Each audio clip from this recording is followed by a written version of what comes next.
As I reflect on the pivotal year of 1988, I'm struck by how it shaped not only the trajectory of rap music but also my own personal journey.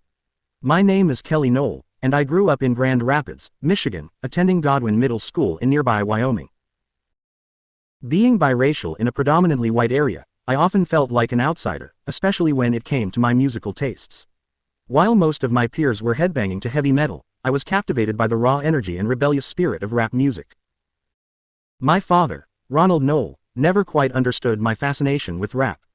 As a single parent, he did his best to raise me, but the world of hip-hop was foreign to him. This disconnect only fueled my interest in the genre, making it feel like a secret world that was all my own. Little did I know that 1988 would be the year when rap would begin to break down barriers and cross over into the mainstream in ways that would change the cultural landscape forever. One of the most significant events of 1988 was the appearance of the Fat Boys in A Nightmare on Elm Street 4, The Dream Master. This wasn't just a cameo, it was a cultural statement. Here was a rap group, known for their humorous lyrics and larger-than-life personalities, featuring prominently in a major Hollywood horror franchise.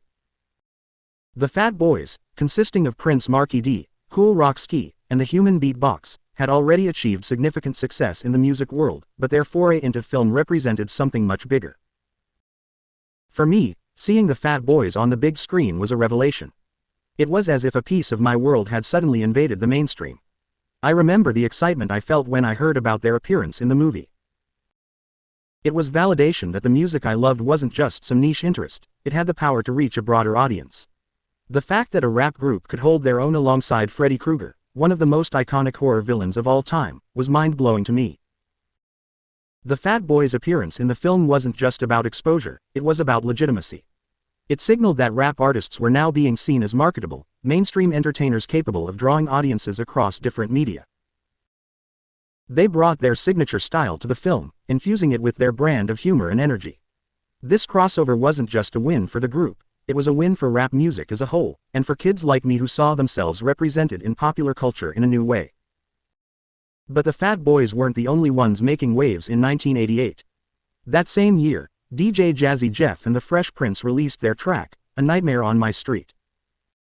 This song, clearly inspired by the Nightmare on Elm Street franchise, showcased another aspect of rap's growing influence. Here was a rap duo taking a popular horror franchise and reimagining it through the lens of hip-hop culture. I remember the first time I heard A Nightmare on My Street. The Fresh Prince's storytelling had me hooked from the first verse. It was clever, funny, and just a little bit scary, the perfect combination for a kid like me who was fascinated by both rap and horror movies. The track demonstrated the storytelling potential of rap in a way that I hadn't fully appreciated before. It wasn't just about beats and rhymes, it was about creating a vivid, engaging narrative that listeners could visualize. What made A Nightmare on My Street particularly significant was how it blurred the lines between rap music and popular culture. By referencing a well-known film franchise, DJ Jazzy Jeff and the Fresh Prince were creating a bridge between the world of hip-hop and mainstream entertainment.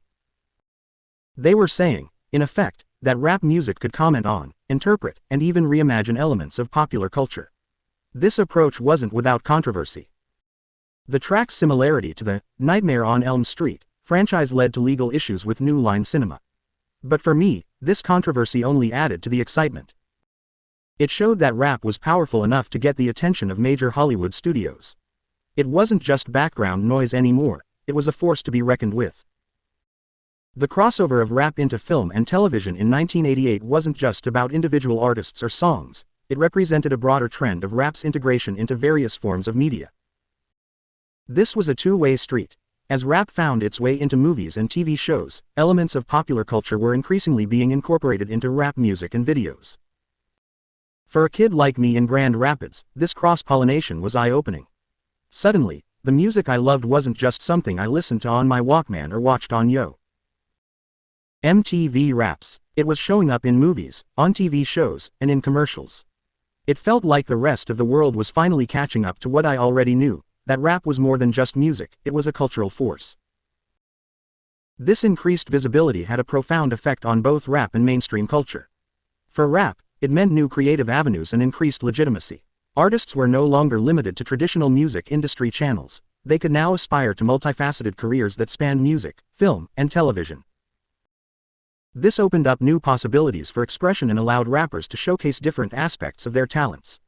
For mainstream culture, the infusion of rap brought fresh energy, new perspectives, and a connection to youth culture that was increasingly driven by hip-hop. Movies, TV shows, and advertisements began to incorporate rap music, fashion, and slang, recognizing the genre's growing influence on young audiences like myself. But 1988 wasn't just about rap's crossover into other media, it was also a year that saw significant developments within the genre itself. This was the year that saw the rise of what would come to be known as gangsta rap, a subgenre that would have a lasting impact on hip-hop and popular culture as a whole. Groups like NWA burst onto the scene with their raw, unfiltered portrayal of life in inner-city America. Their debut studio album, Straight Outta Compton, released in 1988, was a seismic event in the world of rap. It introduced audiences to a harder, more confrontational style of hip-hop that pulled no punches in its depiction of urban realities. As a middle schooler in Michigan, NWA's music was both thrilling and terrifying to me. It painted a picture of a world that was far removed from my own experiences, yet I was drawn to its raw honesty and unapologetic attitude. The emergence of gangsta rap marked a significant shift in the narrative of hip-hop. It brought to the forefront voices that had often been marginalized or ignored by mainstream media. What set gangsta rap apart was its unapologetic approach to storytelling. Where earlier forms of rap often focused on partying, boasting, or social commentary, gangsta rap painted stark, often violent pictures of street life. It was controversial, provocative, and impossible to ignore. For me, it represented a level of rebellion that went beyond anything I had encountered before. This new subgenre wasn't without its critics. Many denounced gangsta rap for its explicit lyrics, its portrayal of violence, and its attitudes towards women. I remember overhearing heated debates among adults about whether this music should be allowed on the radio or sold in stores. But for many of us who were drawn to the music, these criticisms missed the point. We saw gangsta rap as a raw, unfiltered look at realities that were often swept under the rug. The rise of gangsta rap also highlighted the growing diversity within hip-hop. The genre was no longer monolithic. It could encompass everything from the playful rhymes of the Fat Boys to the hard-hitting narratives of NWA. This diversity was a strength, allowing rap to speak to a wide range of experiences and perspectives. For me, this diversity was crucial. While I was drawn to the rebellious energy of gangsta rap, I also appreciated artists who took a different approach. I found myself exploring the catalogs of artists like 2 Live Crew, Too Short, and Ice-T. Ice-T's Power album, in particular, made a huge impact on me. It combined the hard-edged realism of gangsta rap with thoughtful social commentary, showing me that rap could be both tough and intelligent. But my musical tastes weren't limited to rap. Growing up in Michigan, I was exposed to a wide range of music. I developed an appreciation for rock bands like Aerosmith and Bon Jovi, finding common ground in their rebellious attitudes and powerful performances. Later, I would even come to appreciate country artists like Shania Twain, recognizing the storytelling prowess that connected her music to the rap I loved. This eclectic taste sometimes put me at odds with my peers. While most of the kids at Godwin Middle School were into heavy metal, I was the kid with the 2 Live Crew tape hidden in my backpack. It wasn't always easy being different, especially in a place where racial tensions could sometimes run high. But music gave me a sense of identity and a way to express myself that transcended the limitations of my environment. Looking back on 1988, I'm struck by how it represented a turning point not just for rap music, but for popular culture as a whole. It was a year of contrasts and contradictions. On one hand, we had rap artists appearing in mainstream Hollywood films and creating songs inspired by popular movies. On the other, we had the rise of a harder, more controversial style of rap that seemed to push back against mainstream acceptance. These contrasting trends weren't opposing forces, but rather different facets of rap's growing influence and maturity as a genre. The Fat Boys appearing in a Nightmare on Elm Street movie and NWA releasing Straight Outta Compton might seem like vastly different events, but both represented rap staking its claim in the broader cultural landscape. What these events collectively demonstrated was rap's incredible versatility and its power to adapt and evolve. Whether it was humorously riffing on horror movie tropes or providing unflinching portrayals of street life, rap was proving that it could tackle a wide range of subjects and emotions. This versatility was key to rap's continued growth and acceptance. It allowed the genre to appeal to a broad audience while still maintaining its core identity. For me, as a biracial kid in Michigan, this versatility was particularly important. Rap could be fun and accessible enough to appear in a mainstream horror franchise, yet real and raw enough to give voice to the frustrations and challenges I faced as a minority in a predominantly white area. It provided a soundtrack to my experiences and a language to express my identity. The events of 1988 also highlighted rap's growing influence on youth culture. As rap artists appeared in movies and on television, they became more than just musicians, they were becoming cultural icons. Young people weren't just listening to rap music, they were adopting the fashion, slang, and attitudes associated with hip-hop culture. I saw this transformation happening among my own friends and classmates. Even those who claimed not to like rap were unconsciously adopting elements of hip-hop culture in the way they dressed or spoke. It was as if rap had tapped into something universal, a spirit of rebellion and self-expression that resonated with young people regardless of their background. This influence extended far beyond the United States. Rap was becoming a global phenomenon, with artists and fans around the world drawing inspiration from the American hip-hop scene. The crossover events of 1988 helped to accelerate this global spread, as movies and television shows featuring rap artists reached international audiences. As rap's cultural footprint grew, so did its economic impact. The success of artists like the Fat Boys and DJ Jazzy Jeff and the Fresh Prince demonstrated that rap could be commercially viable across different media. This opened up new revenue streams for artists and attracted increased investment in hip-hop culture. The growing economic potential of rap also led to changes within the music industry. Major labels began to take rap more seriously, investing more resources into promoting and developing hip-hop artists.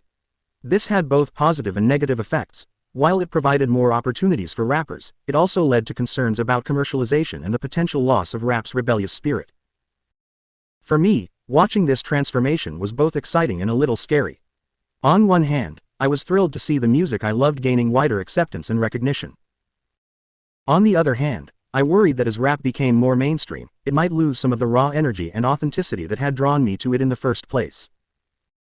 But looking back, I realized that my fears were largely unfounded. While rap did indeed become a major commercial force, it never lost its ability to challenge, provoke, and inspire. The seeds planted in 1988, the crossover into mainstream media, the rise of gangsta rap, the global spread of hip-hop culture, would continue to bear fruit for decades to come. The legacy of 1988 in rap history cannot be overstated. Many of the trends that began or accelerated in that year would go on to define hip-hop for years to come. The crossover success of artists like the Fat Boys and DJ Jazzy Jeff and the Fresh Prince paved the way for future rappers to become multimedia stars. The rise of gangsta rap introduced new voices and perspectives that would profoundly influence the direction of the genre. For me personally, 1988 was the year when I truly fell in love with rap music. It was the year when I began to see the connections between the music I loved and the broader culture around me. It was the year when I started to understand that my love for rap wasn't just about enjoying a particular sound or style, it was about being part of a cultural movement that was reshaping the world. As I grew older, my appreciation for the events of 1988 only deepened. I came to understand how the cultural shifts of that year had opened doors for artists of color, challenged societal norms, and given voice to marginalized communities. I saw how the integration of rap into mainstream media had paved the way for greater diversity in film, television, and other forms of entertainment. I also came to appreciate how the events of 1988 reflected broader social and political trends of the time. The rise of gangsta rap, with its unflinching portrayal of inner-city life, coincided with growing awareness of issues like police brutality, systemic racism, and economic inequality. Rap became a powerful tool for social commentary, allowing artists to address these issues in ways that were both artistically compelling and politically potent. As I look back on 1988 from the perspective of 2024, I'm amazed at how much has changed, and how much has stayed the same. Rap music is now a dominant force in popular culture, with hip-hop artists regularly topping charts, headlining festivals, and winning major awards. The idea of a rapper appearing in a Hollywood movie or having their own TV show is no longer novel, it's expected. Yet despite this mainstream acceptance, rap has never lost its edge. It continues to be a voice for the voiceless, a medium for social critique, and a source of innovation in music and culture. The spirit of rebellion and self-expression that drew me to rap as a kid in Grand Rapids is still alive and well in the work of today's hip-hop artists. In many ways, my own journey mirrors the evolution of rap music. Just as rap grew from its roots in urban communities to become a global phenomenon, I've grown from a biracial kid in Michigan who felt like an outsider to someone who celebrates the diversity of my background and experiences. The challenges I faced, the disapproval of my father, the skepticism of my peers, the struggle to find my place in a world that often seemed divided along racial lines, have shaped me, much as the challenges faced by early rap artists shaped the genre. As I think about the future of rap and hip-hop culture, I'm filled with excitement and optimism. The genre has proven its resilience and adaptability time and time again. It has survived moral panics, industry upheavals, and technological revolutions. It has expanded its boundaries while staying true to its core values of authenticity and self-expression. I believe that the lessons of 1988, the power of crossover, the importance of keeping it real, the ability of music to bridge cultural divides, are as relevant today as they were then. As new generations of artists and fans continue to push the boundaries of what rap can be, I have no doubt that the genre will continue to evolve, surprise, and inspire. In the end, the story of rap in 1988 is not just about music. It's about culture, identity, and the power of art to change the world. It's a story that continues to unfold, and one that I'm proud to be a part of. From the halls of Godwin Middle School to the global stage, rap has been my companion, my inspiration, and my voice. And for that, I'll always be grateful.